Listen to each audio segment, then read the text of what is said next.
জামাত। আমি ম্যামকে আমাদের উদ্দেশ্যে কিছু বলার জন্য অনুরোধ করছি।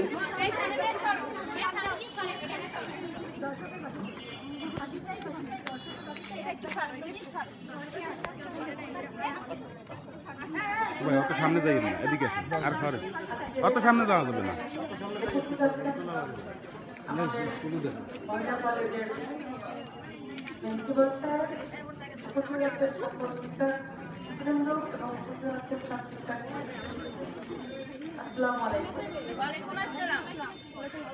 আমরা এখানে আজকে দাঁড়িয়েছি একটি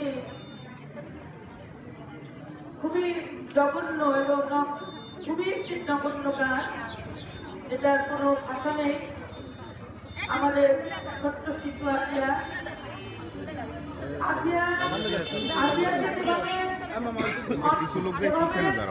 ধর্ষণ হয়েছে, আসিয়া প্রতিটি মানুষই আমরা প্রতিটি মেয়েরাই আসিয়া।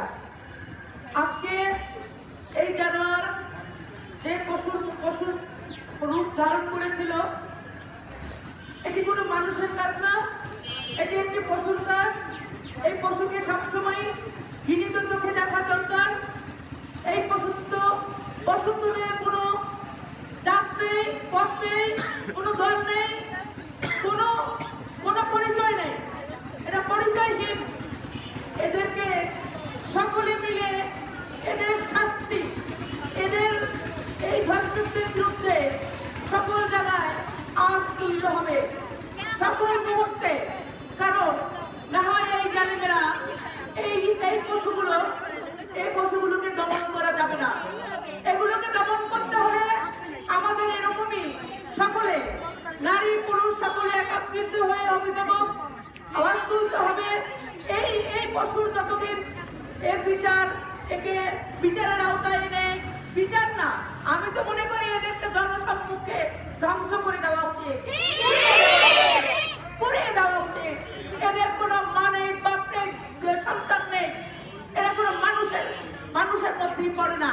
তাই কোনো দল নেই, কোনো পথ নেই, কিছুই নেই। তাই এদেরকে আমরা কেউ ছাড়বো না, এদের কোনো রাস্তা নেই। এদেরকে যারা ছাড়বে তাদেরকেও আমরা ছাড়বো না। এই ধর্ষকদের, এই জানোয়ারদের যারা ছাড়বে তাদেরকেও আমরা ছাড়বো না, ছাড়বো না, ছাড়বো না। আমি আমার বক্তব্য বাড়াবো না। আসিয়া জানি আর জন্ম না হয়, সেজন্য আমাদের সকলের সতর্ক থাকতে হবে।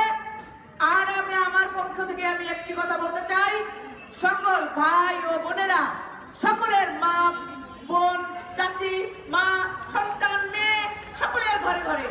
তাই আপনারা সকলে সচেতন হন, সকলে এই শিশু আসিয়া না, শুধু অনেক বড় বৃদ্ধাদের, অনেকেরই ইয়াং বয়সের এই সকল মেয়েদের নিরাপত্তার ব্যবস্থা শুধু কাগজে করবেন না, সেটা প্রয়োগ করে, আইন প্রয়োগ করে, ফাঁসি দিয়ে, মৃত্যুদণ্ড দিয়ে, তাহলেই বাংলাদেশে নারীদের, মেয়েদের নিরাপত্তার ব্যবস্থা হবে।